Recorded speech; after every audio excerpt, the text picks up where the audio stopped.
tu crois que les sirènes ne sont que des créatures de contes et légendes, détrompe-toi.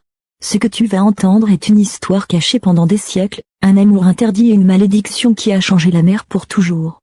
Reste jusqu'à la fin, tu découvriras un secret que même les vagues n'osent révéler.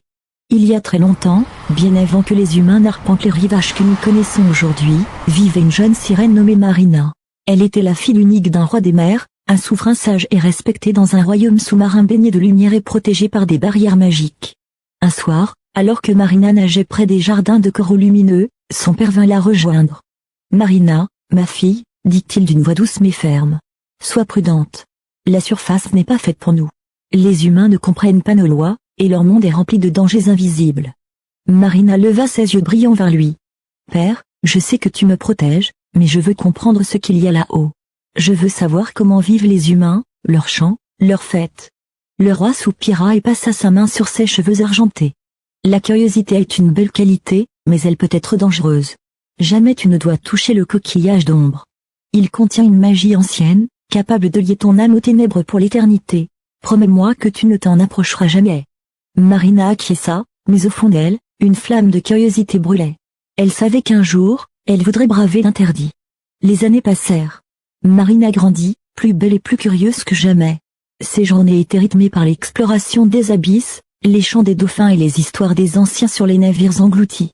Mais sa fascination pour la surface restait intacte. Une nuit, elle aperçut un vieux coquillage, brillant faiblement dans les ténèbres d'une caverne interdite.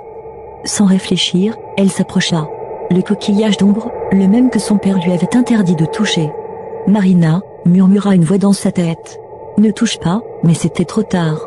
Lorsqu'elle effleura le coquillage, une énergie noire l'enveloppa. Sa voix, autrefois douce et apaisante, devint profonde et hypnotique. Ses yeux brillèrent d'une lueur surnaturelle.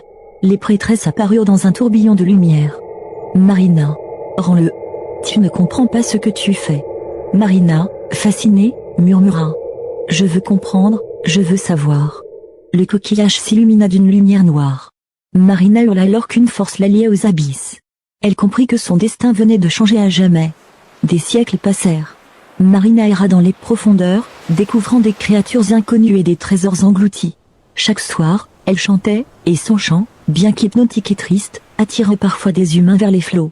Elle ressentait la solitude comme un poids immense. Puis un jour, elle aperçut un jeune prince au bord de l'eau, curieux et courageux. Pour la première fois depuis des siècles, elle sentit son cœur battre pour quelqu'un. « Qui êtes-vous » demanda Marina en émergeant des vagues.